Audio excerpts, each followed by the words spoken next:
Hi, welcome back to my channel.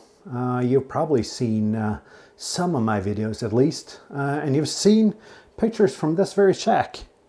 But I haven't really taken the time to show you what my shack looks like. Hang on after the intro and we'll take the tour.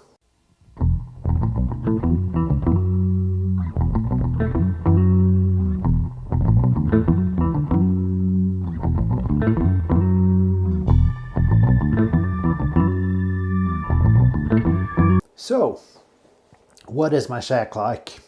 It's not big, it's not complicated. It's actually a hallway. Behind me is the living room. Right in here is the master bedroom, or as you Americans probably would call it, a walk-in closet. And my kids are sleeping right behind the camera. So that kind of limits my operating hours, at least while doing sideband, but I still have some possibilities. We'll take a look around and see what's here. Well, starting from the far end for you guys is this shelf where I keep batteries and chargers for portable use. I keep my portable equipment for POTA and SOTA, such as antennas, coax, radios, whatever. And I keep some video production equipment. And pretty much all of the time, a lot more junk in there. On the top of the shelf here, I keep my handy talkies and my hotspot for DMR, which is not really used that much. I figured when I started and got licensed, a DMR would be a big thing. And for me, it hasn't been. It's been something that I use while HF is dead, but after a while I started upgrading my antennas and it turned out that HF wasn't as dead as I thought. So DMR is a good concept, and probably in countries where you have separated license classes, such as in Britain or the United States, you could still use a handy talkie and talk to someone around the world. But for me, a little bit of the excitement about that is gone. It's a lot more fun just doing it on HF. But we'll keep on and do the tour. I'm thinking about going left to right, top to bottom, and we'll walk through the shack and see what's here. Well, continuing on from the DMR radio and the other handy talkies is my ham clock. I've made an episode about the ham clock, which you can find here, or somewhere. I'm not that experienced in YouTube yet, so I'm not really sure where that happens. But you'll find the link somewhere above me.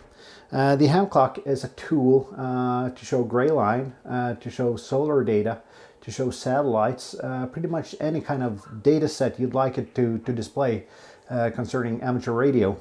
I use it pretty much for solar data and gray line.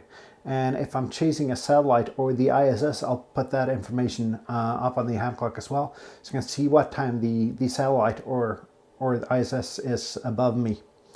Further on, we have this cross needle meter here, just a simple meter. It supports both HF and VHF, UHF, but I only use it for HF. Just a simple way to see what my SWR is and how much power I'm going out with. So not that complicated, simple tool, not that expensive. I'd recommend that. Further on, we have my monitor. I used to have two monitors in the shack, two 24-inch monitors, but I needed some more desk space. My desk is really, really small, a lot smaller than it shows on this wide-angle lens. And it's most of all really shallow. It's only 40 centimeters deep, which kind of limits the amount of space I have. So I wanted to get something more compact monitor-wise. So I got a 28-inch 4K monitor, which actually gives me more pixels and more screen estate than the two 24-inch 1080p monitors gave me. So I'm really, really satisfied with that. And we have my Stream Deck here, which I'm not going to go that much into details. I use it for recording the videos, and I'm planning to do some shortcuts for digital modes on it. I haven't really got that for yet, but I'm thinking about that as a possibility. Moving on in the shack, on the bottom shelf here, or on the desk, we have what I like to call the heart and soul of my shack, my IC7300. which actually is my third HF rig in a year. I started out with the Yaesu FD450, which was a good beginner's radio, but it showed its limitations pretty fast. Then I upgraded to a Yaesu FTDX1200, which was a better radio, but I really didn't like it that much. So when I got an offer on a used 7300 for the same price as I gave for my FTDX 1200, I sold the 1200 and bought the 7300 instead, which was actually the radio I really wanted when I got licensed, but didn't think I should spend that much money on a radio. I'm a big believer in buy once, cry once, and this is that kind of radio. I don't see that I'll be replacing the radio for a lot of years. It's got everything I need and it's stable, and I just really, really like it. Further on, we have two CW keys, some Bencher Pals, and a homemade 3D printed straight key. I'm not proficient in CW yet. I'm taking some classes now, so I have a goal of getting proficient in CW. It'll really be a tool that'll help me, at least on my portable operations, such as SOTA and POTA. And I just want to learn how to use them and be able to both decode and send CW soon. Further on, we have my antenna tuner. I have two antennas up at the moment for two multiband antennas up at the moment, more correctly. I have a Windham antenna for 80 to 10, which is a commercial built antenna, which I need the tuner on for some bands. The antenna will tune pretty much any band. It's not that efficient, but it's a good multi-band and a good starter antenna. And my other antenna, which I don't actually need the tuner for, is my NFED half-wave antenna, cut for 40 meters, so it's resonant on 40, 20, 15, and 10. And if you look up here, or here again, there will be a link to the comparison test I did between these antennas a couple of days ago. And for the 7300, I have a separate speaker. Nothing fancy. It's an Albrecht or something. I got it with a used scanner I bought a while ago. But it's just better for me to have the audio coming straight in front of me compared to on the top of the 7300. That being said, the 7300 has a pretty decent internal speaker, so I don't really need it, but it's here, so I might as well use it. For 2 meters and 70 centimeters, including APRS, I use this Kenwood D700, which actually is on at the moment, so I'll turn that down. It's a good radio. It's probably 20 years old, but it used does what it needs to do. I can open repeaters with it, do simplex, do APRS, even do WinLink because it's got a built-in TNC. So I really like this radio. The last part of my shack that I'll show you is this shelf over here. It's actually a dish rack from IKEA.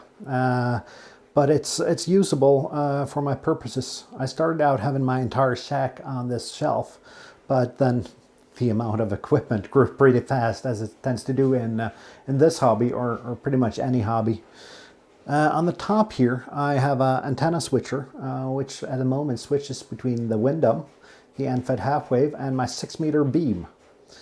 And to be able to rotate the 6-meter beam, I got this old TV antenna rotator here, which someone gave to me. And it works. It's not that powerful. It's not that smooth, but for my purposes, it works. I also have a 2-meter beam and in the same mast, but don't have a 2-meter SSB radio up and running right now. I got a couple in the basement, which I am planning to get up and running. Probably see about that sometime during the summer. I need to clear some room in the actual shack to be able to have room for radios as well. And the least exciting part of it is my 2 power supplies. I got a Diamond power supply, 30 amps for the HF rig. Powers everything that is related to the HF rig, the antenna tuner, the 7300, and the cross needle meter. And below that, I have an Albrecht power supply, which during some research online, I figured out it's a rebranded MFJ power supply. 30 amps, and it's got a fan which is pretty much loud. And every time you actually draw some current from it, it'll start the fan and it'll run for full power for about 2 minutes, no matter how much current you draw. So it's noisy, and that's why. But besides that, it's a pretty decent power supply. So it'll stay until I get a good deal on a better one, actually. And that's pretty much my shack here. Compact and simple, at least compared to some other shacks out there. And I like it. So thanks for watching this video, and thanks for watching the Lima Bravo Zero Foxtrot India YouTube channel. And please do like, comment, and subscribe if you enjoyed this video. And just as a final notice, the University of Illinois hat, the Illini hat, that's a tribute to my viewers from Illinois, which I actually noticed I have a couple of. So thank you for watching, and I'll be back soon.